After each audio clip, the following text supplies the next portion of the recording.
திங்கட்கிழமை வீடியோக்கான ஒரு ப்ரோமோ தாங்க வந்திருக்கு. ப்ரோமோ வந்து சூப்பராக இருந்துச்சு அப்படி தாங்க சொல்லணும். அதாவது தர்மலிங்கத்தை வந்து நம்ம ஆதி வந்து வெளுத்து வாங்குற மாதிரி தான் காட்டிக்கிட்டு இருக்காங்க. அதெல்லாம் பார்க்குறோம். சேனலை மட்டும் மறக்காமல் லைக் அண்ட் சப்ஸ்கிரைப் மட்டும் பண்ணிடுங்க.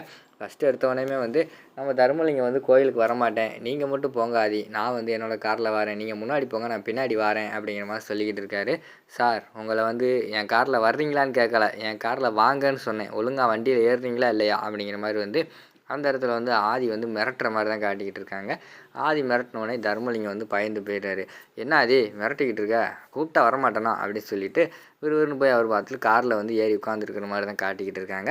அடுத்து காரில் வந்து தர்மலிங்கத்தை வந்து ஆதி கூப்பிட்டு போய்கிட்டு இருக்காரு. என்ன சார், நான் முன்னாடி போன பிறகு பின்னாடி ஏதாவது பிளான் பண்ணி இந்த பூஜையை வந்து தடுக்கலான்னு சொல்லிட்டு பிளானெல்லாம் போட்டிருப்பீங்களே அப்படிங்கிற மாதிரி சொல்கிறாங்க.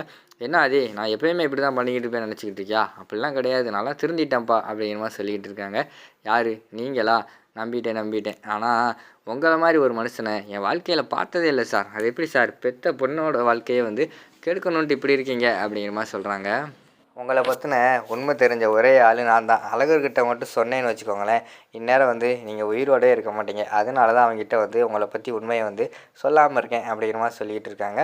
தர்மலிங்கம் வந்து திருன்னு ஒரு மாதிரி முழிச்சிக்கிட்டே இருக்கிற மாதிரி தான் காட்டுறாங்க. அந்த கேப்பில் வந்து கோயிலுக்கு வந்து வந்துடுறாங்க. கோயிலுக்கு வந்தோடனே பூஜைக்கு வந்து எல்லா ஏற்பாடும் பண்ணிக்கிட்டு இருக்காங்க.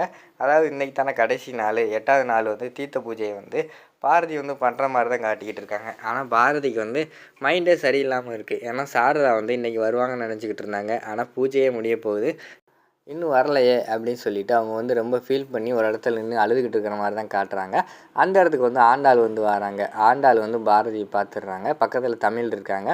பவித்ரா கூப்பிட்டு போயிட்டு, பவித்ரா தமிழுக்கு வந்து வெளியில் பலூன் வாங்கி கொடு, நம்ம வர்ற வழியில் வந்து நிறைய பலூன் கடையாக இருந்துச்சுல, அவளுக்கு போய் பலூன் வாங்கி கொடுன்னு சொல்லிவிட்டு அவங்க 2 பேர்த்த அனுப்பி வச்சிடுறாங்க.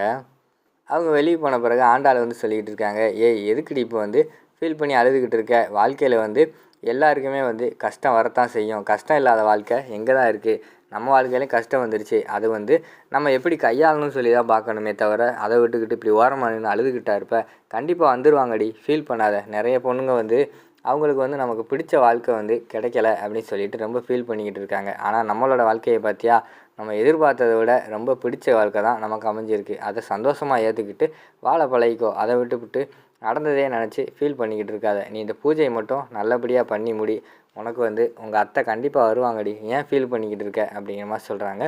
இல்லை, அவங்க அம்மாவை நினச்சி ஆதி உடம்பு வேறு இப்போ சரியில்லாமல் போச்சு, அவருக்கு வேறு நெஞ்சு வலியெல்லாம் வந்துருச்சு அப்படிங்கிற மாதிரி சொல்கிறாங்க. அப்படியாடி அப்படிங்கிற மாதிரி கேட்டவொடனே, ஆமாம் நேற்று நைட்டு அவருக்கு வந்து நெஞ்சு வலி வந்துருச்சு, டாக்டர்கிட்ட கால் பண்ணி கேட்டோம், அவர் வந்து கஷ்டப்படக்கூடாதுன்னு சொல்லியிருக்காங்க, அதை நினச்சி தான் ஃபீல் பண்ணிக்கிட்டு இருக்கேன் அப்படி சொல்லிட்டு பாரதி வந்து சொல்லிக்கிட்டு இருக்காங்க. அதோட பார்த்துக்கிட்டிங்கன்னா அந்த ப்ரோமோ முடிச்சிடுறோம்.